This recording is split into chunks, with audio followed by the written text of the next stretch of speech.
Hello, welcome to my channel. आज हम दूसरी चैप्टर का स्टार्ट लेने जा रहे हैं, स्ट्रक्चर ऑफ एटम। इसमें हम एटम के स्ट्रक्चर के बारे में पढ़ेंगे कि एटम का स्ट्रक्चर कैसा है। ठीक है, पहले चैप्टर में फंडामेंटल ऑफ केमिस्ट्री में हमने एटम के बारे में सारी डिटेल पढ़ी थी। ठीक है, कि एटॉमिक नंबर क्या है, मास नंबर क्या है, वगैरह वगैरह। तो इस चैप्टर में हम पढ़ेंगे कि एटम का स्ट्रक्चर कैसा है, एटम का स्ट्रक्चर कैसा है। इस हिसाब से लोग आए, साइंटिस्ट आए, उसने अपनी थ्योरीज दे दी। जो पहला साइंटिस्ट था, जो उसका नाम था डाल्टन्स, उसने पहली थ्योरी दी थी और उस थ्योरी को हम डाल्टन एटॉमिक थ्योरी कहते हैं। लेकिन उससे पहले जो हम पहले चैप्टर की तरफ जाते हैं, उसमें लोगों के लिए एक प्रॉब्लम्स ये थी कि मैटर असल में बना किस चीज़ से है, मैटर बना असल में किस चीज़ से बना है ये मैटर। ठीक है, और बाद में जब एक शख्स आया, उसका नाम था, मैंने वहाँ बताया था, डेमोक्रिटस। ठीक है, यह इसका नाम लिया गया है, इसके हिसाब से मैं इसको लेके जा रहा हूँ। ठीक है, जब डेमोक्रिटस आया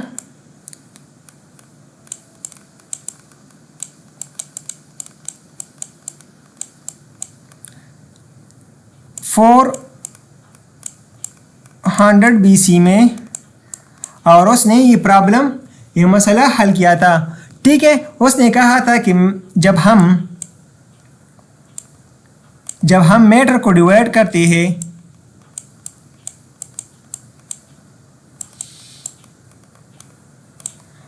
ठीक है, जब मैटर को डिवाइड करते हैं और डिवाइड रीडिवाइड,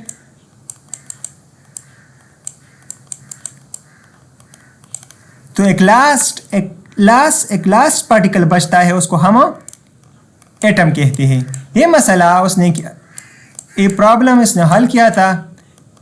ठीक है, तो बाद में इस एटम के स्ट्रक्चर के बारे में लोगों को मालूम करना था कि एटम का स्ट्रक्चर कैसा है। तो उसमें जो पहला शख्स था, उसने एक ऐसा किरदार अदा किया था कि उसने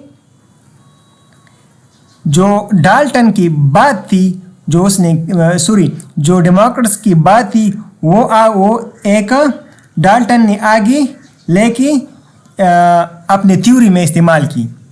ठीक है, और उसने एक बुनियाद रखी लोगों के लिए। ठीक है, उसमें कुछ पॉइंट गलत भी थे, लेकिन उसने एक बुनियाद रख ली थी। लेकिन मिसाल के तौर पर अगर मैं बताऊं कि अगर कोई किसी चीज़ के बारे में किसी को इल्म ना हो, अगर वो कोई शख्स आ जाए और वो आइडिया दे दे कि इसी तरह ये चीज़ इसी तरह होगा।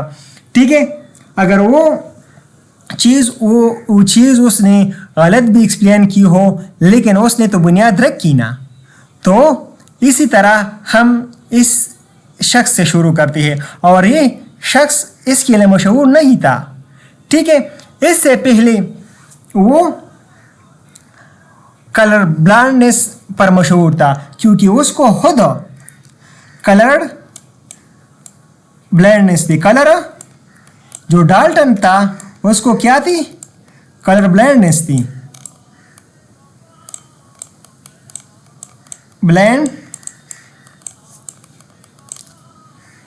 ब्लाइंडनेस थी। उसको कलर ब्लाइंडनेस का मतलब ये था कि वो रंगों में,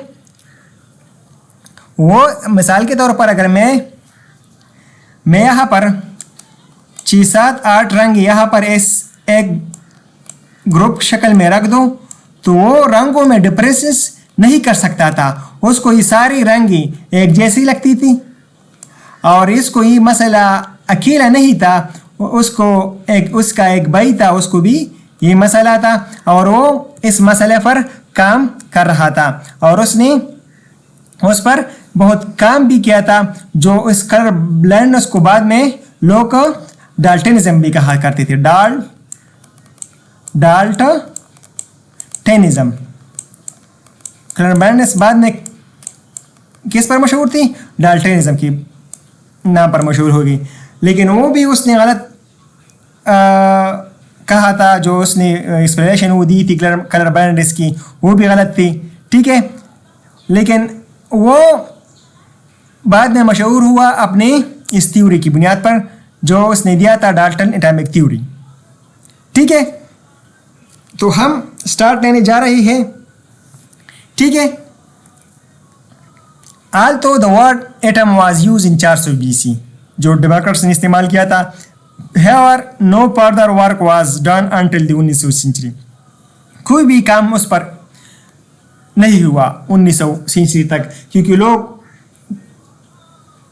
परेशान थे कि यार एटम का स्ट्रक्चर कैसा है। ठीक है, वो नहीं जानते थे।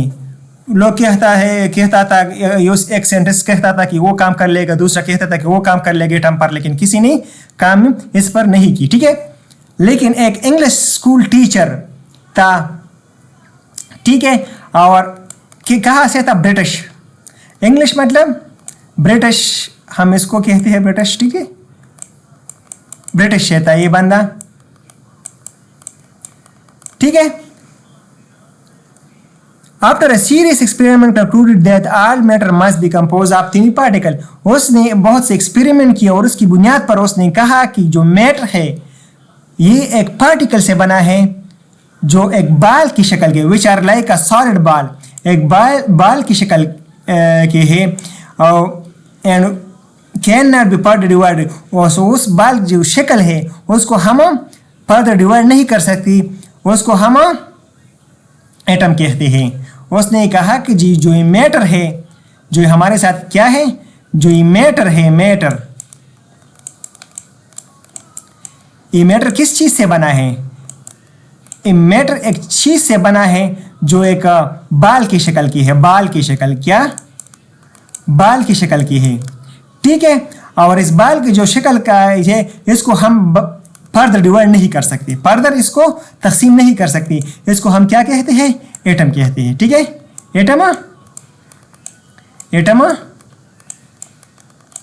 ठीक है, एटम कहते हैं। और आपको एटम का नाम को मतलब पता है।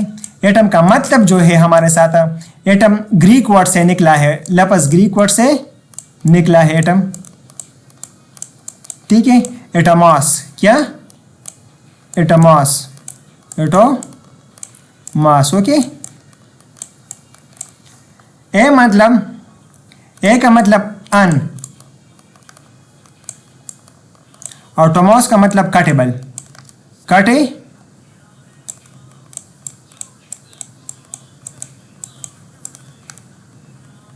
अनकटेबल। इसको हम कट नहीं कर सकती, इसको हम कट नहीं कर सकते। ठीक है, आगे बढ़ते हैं। he presented his theory under the title of a new system of chemical philosophy। उसने ऐसे किया कि जो इसने थ्योरी पेश की थी, उसने जो पहला बुक पब्लिश किया था, पहला बुक का पहला पार्ट जो पब्लिश किया था 1808 में। ठीक है, उसका नाम जो था new system of chemical philosophy था, जो इसने पब्लिश किया था, और उसमें एटॉमिक थ्योरी के बारे में उसने ये सारे पोस्टुलेट दिए थी। उसने कहा था कि matter is composed of very small particle called atoms. ठीक है, एटम जो है, मैटर जो है ना, एक स्मॉल पार्टिकल से बना है, जिसको हम क्या कहते हैं? एटम कहते हैं। Atom is indivisible. एटम को हम क्या नहीं कर सकते?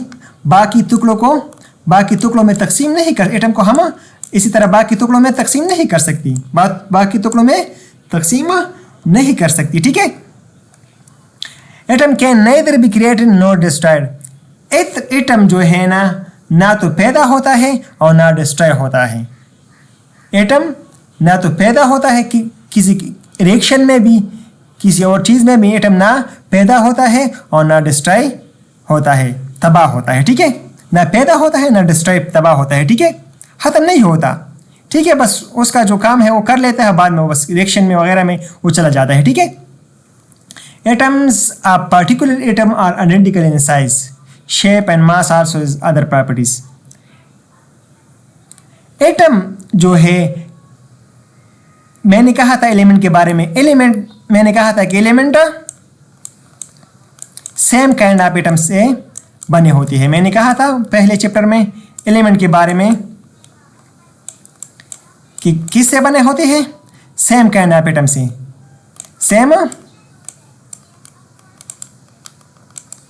सेम काइंड ऑफ एटम से। ठीक है,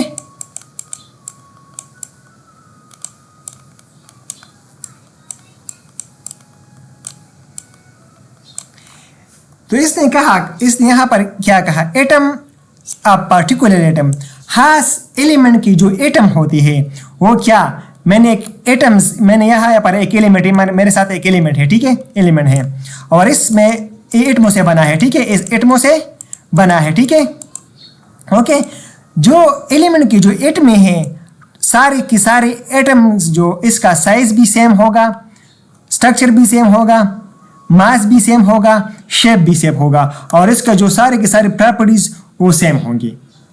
जो एलिमेंट है हमारे साथ, जो इसके अंदर जो एटम है, जो एटमों से बना है, वो सारे के सारे एटम जो है साइज भी सेम होगा, शेप भी सेम होगा, उसकी प्रॉपर्टीज भी सेम होंगी।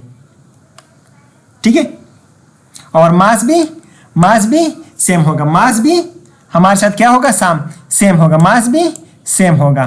ठीक है, इसने ये बात कही। ठीक है, ठीक है, मैं बाद में इसकी लिमिटेशन बताता हूँ कि सॉरी, इसकी जो गलती थी वो मैं बताता हूँ कि उसने क्या क्या गलती की थी। Atoms of different element are different in their properties. इसका मतलब ये है कि हमारे साथ एक एलिमेंट है और ये हमारे साथ दूसरा एलिमेंट है, दूसरा इसमें भी एटमों से ये बना है। ठीक है, एटम्स ऑफ डिफरेंट एलिमेंट, इसका भी जो एटम है और इसकी जो एटम है ये डिफरेंट है तो इसकी प्रॉपर्टीज भी डिफरेंट होगी और इसका साइज, मास वगैरह भी डिफरेंट होगा। डिफरेंट एलिमेंट आएगी जो इसकी डिफरेंट एलिमेंट का जो एटम होते हैं, मुख्तलिफ एलिमेंटों का जो एटम्स होते हैं उसकी प्रॉपर्टीज और मास अलग होगी, सेम नहीं होगा। ये तो बात दुरुस्त की उसने कही थी। Atom combine with each other in small whole number ratio, और जो एटम कंबाइन होते हैं जब कोई चीज़ बनाता है, एटम जब कंबाइन होता है, अगर वो कंबाइन होता है तो कोई चीज़ बनाएगा, कोई दूसरा बड़ा पार्टिकल बनाएगा। जब एटम कंबाइन होगा तो स्मॉल होल रेशो में कंबाइन होगा। इसी तरह नहीं होगा कि हमारे साथ 1.5 एटम आएगी, रेशो में नहीं आएगा, स्मॉल होल, और इसी तरह 1 2 3 4 इसी तरह नंबर इसका इंक्रीज होगा। होल नंबर रेशो एक ख़ास रेशो में आएगा। ऐसे नहीं कि हम ऐसे 3.5 कहे, 3.6 कहे, इसी तरह नहीं आएगा, इसी तरह ये नहीं आएगा। ठीक है, ओके। तो एटम जब कंबाइन होती है तो वो स्मॉल होल रेशो की में कंबाइन होता है, खास फिक्स रेशो, फिक्स नंबर में कंबाइन होगा। ठीक है, all chemical reaction are due to the combination और सेपरेशन ऑफ एटम। जो सारे के सारे जो रिएक्शन होते हैं या तो एटम की कॉम्बिनेशन की वजह से होते हैं या सेपरेशन की वजह से होते हैं। इसी तरह मिसाल के तौर पर मैं बताऊं कि हमारे साथ जो रिएक्शन होगा, रिएक्शन किस तरह होगा, या तो एटम आएगी, रिएक्ट करेगी, हम यहाँ पर कंपाउंड बनाएगा, हमारे साथ क्या कंपाउंड बनाएगा। ठीक है, या इसको भी हम रिएक्शन करते हैं, और यहाँ पर एटम में कंबाइन हुई यहाँ पर एटम में कंबाइन हुई और इसने कंपाउंड दिया। ठीक है, या इसी तरह भी हो सकता है कि ये एटम एक दूसरे से जुदा हो जाए, एक एटम और एटम एक दूसरे से जुदा हो जाए और ये जुदा जुदा एटम में इसी तरह दे, ठीक है। तो सारे के सारे जो रिएक्शंस होते हैं या तो वो एटम कंबाइन हो जाएंगे उसमें, या तो एक दूसरे से जुदा हो जाएंगे, तो उसको हम, ठीक है, उसको हम केमिकल रिएक्शन भी कहते हैं। और ये सारे के सारे केमिकल रिएक्शन इसकी वजह से होती है, ठीक है। या तो उसमें एटम कंबाइन हो जाएंगे, रिएक्शन करेंगे तो दूसरा कंपाउंड बनाएगा, या तो कंपाउंड है उससे वो टूट जाएगा, एटम जुदा जुदा हो जाएगी, और इसी तरह हमारे साथ केमिकल रिएक्शन होगा, ठीक है।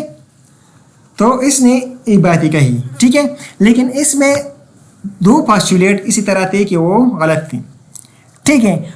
इसने ये कहा था कि एटम 2 नंबर जो पोस्टुलेट था हमारे साथ 2 नंबर, हमारे साथ जो 2 नंबर जो पोस्टुलेट था 2 नंबर, उसने ये कहा था कि atom is a indivisible, atom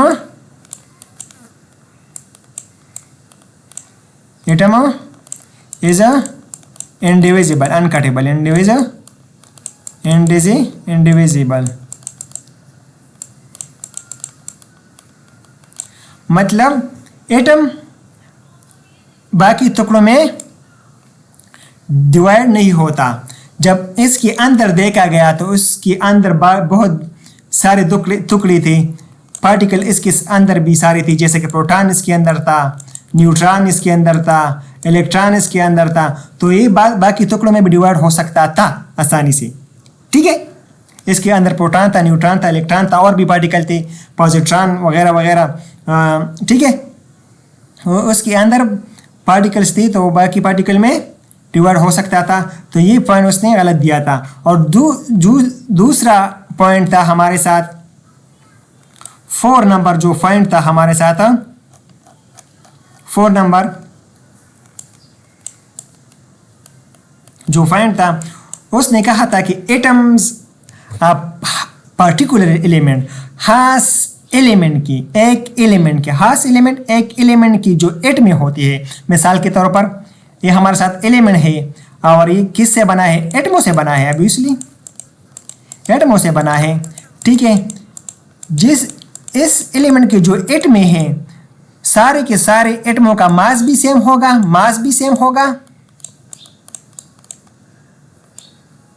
size भी सेम होगा और शेप भी सेम होगा। उसने ये बात कही कि जो एलिमेंट की जो एटम है एक एलिमेंट की, उसके साइज भी सेम होगा, मास भी सेम होगा, शेप भी सेम होगा। ये बात उसने गलत बताई थी, ठीक है। किस तरह गलत बताई थी मैं बताता हूं। जब बाद में आइसोटोप आए, आइसोटोप्स आए, ठीक है। आइसोटोप का मतलब क्या है? मतलब ये है कि एटम का जो मास नंबर होता है, एटम हमारे साथ क्या है? जो एटम का मास नंबर होता है, एटम सेम होगी, ठीक है, एटम सेम होगी, लेकिन उसका जो मास नंबर है, मास नंबर क्या होगा? मास नंबर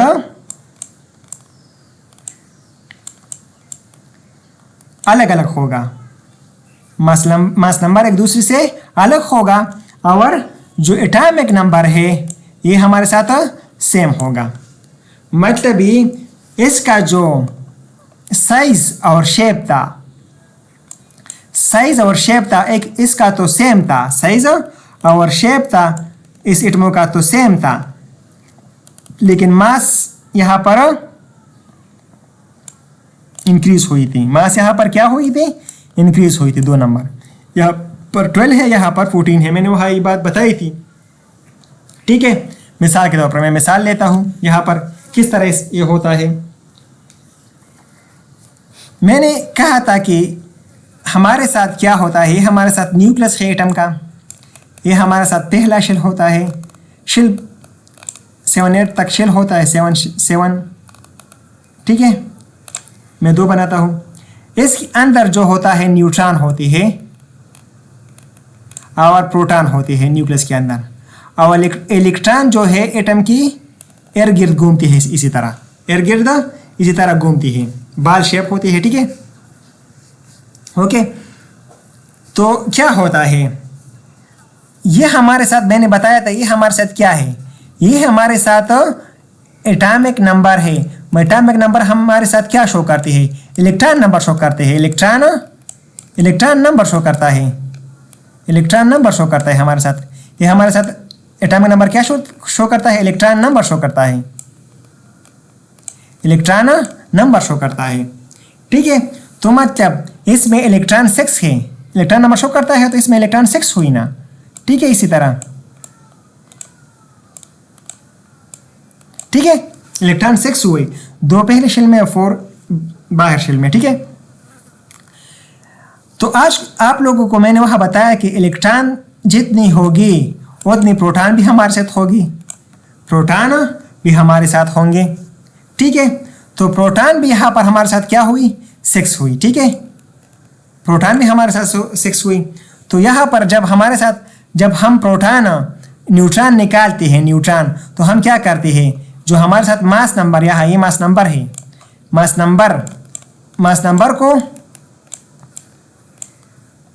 नंबर से क्या माइनस करती है, एटॉमिक नंबर माइनस करते हैं, इसी तरह एटॉमिक नंबर माइनस करते हैं, और ये हमारे साथ 12 आ जाएगा, तो ये 6 आ जाएगा, तो ये 6 हमारे साथ क्या होगा, न्यूट्रॉन नंबर होगा, न्यूट्रॉन नंबर। तो इस एटम में क्या है, 6 न्यूट्रॉन है, 6 न्यूट्रॉन है, 6 प्रोटॉन है, 6 न्यूट्रॉन है और 6 इलेक्ट्रॉन है, ठीक है। अब चलते हैं दूसरी इस एटम की तरफ, ठीक है। इस एटम तक, ये एटम तो यहाँ पर हो गया, इस एटम की तरफ जाते हैं, ठीक है। इसमें क्या है, इसमें क्या है, इसमें मास नंबर क्या है, 14 है, 14 है ये, और जो एटॉमिक नंबर ये क्या है, 6 है। तो मतलब 6 इलेक्ट्रॉन तो हुई, लेकिन यहाँ पर 14 से 6 माइनस कर दिया तो कितना आएगा, 8 आएगा, 8। तो मतलब ये हमारे साथ क्या है, 8 न्यूट्रॉन है हमारे साथ, 8 न्यूट्रॉन है। इस एटम में हमारे साथ क्या है, 8, इसमें 8 न्यूट्रॉन है, 6 प्रोटॉन है, और 6 हमारे साथ क्या है, 6 इलेक्ट्रॉन है, इसी तरह, ठीक है। आप कवर कर दे इसी तरह, ठीक है। तो क्या होता है यहाँ पर, इसको देखो, यहाँ पर न्यूक्लियस में यहाँ पर 6 इलेक्ट्रॉन है, यहाँ पर भी हमारे साथ 6 इलेक्ट्रॉन है, सॉरी 6 प्रोटॉन है, यहाँ पर भी 6 प्रोटॉन न्यूक्लियस में है, यहाँ पर भी 6 प्रोटॉन है, लेकिन यहाँ पर न्यूक्लियस में 6 न्यूट्रॉन है, यहाँ पर 8 न्यूट्रॉन है। यहाँ देखो, पहला शेल जो हमारे साथ है, इसमें भी एक, पहला शेल में 2 इलेक्ट्रॉन है, यहाँ पर भी 2 इलेक्ट्रॉन है, इसमें दूसरे शेल में देखो, यहाँ पर 4 इलेक्ट्रॉन है और यहाँ पर 4 इलेक्ट्रॉन है दूसरे शेल में, ठीक है। तो मतलब इसका तो शेप सेम हुआ, शेप सेम हुआ, लेकिन फर्क सिर्फ न्यूक्लियस के अंदर आता है, और न्यूक्लियस की में न्यूक्लियस जो है मास, एटम की मास पर, मास जो एटम का मास है न्यूक्लियस पर डिपेंड करता है। जब न्यूक्लियस में प्रोटॉन और न्यूट्रॉन ज़्यादा होती है तो एटम का मास उतना बढ़ जाता है, ठीक है।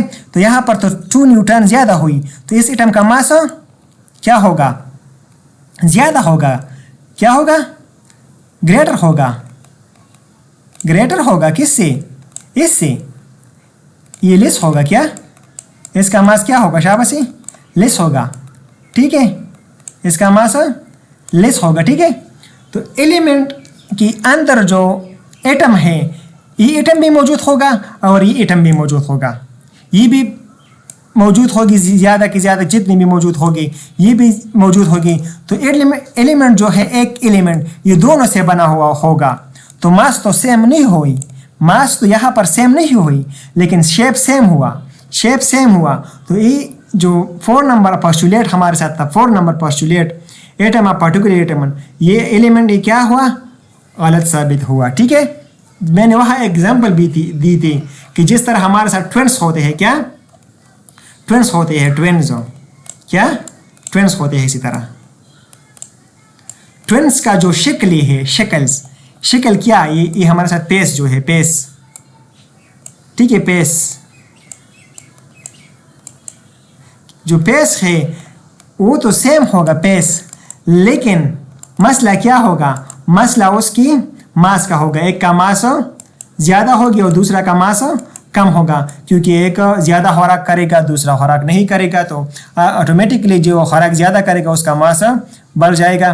ठीक है, इसी तरह एटम में भी होता है, इसी तरह होता है कि एटमों में एक किस्म का होता है, लेकिन साइज शेप एक जैसे होती है, लेकिन फर्क मास में होता है। और मास में फर्क किस वजह आता है, न्यूट्रॉन की वजह से आता है। किसकी वजह से आता है, न्यूट्रॉन की वजह से आता है। तो ये हमारे साथ डाल्टन एटॉमिक थ्योरी थी, उसकी कुछ पोस्टुलेट्स थी, और वहाँ पर जो डिफेक्ट्स आए थे उस पोस्टुलेट में मैंने वो भी डिस्कस की थी, यहाँ पर डिस्कस की है।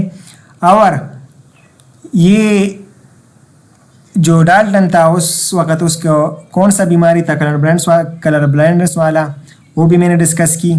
ठीक है।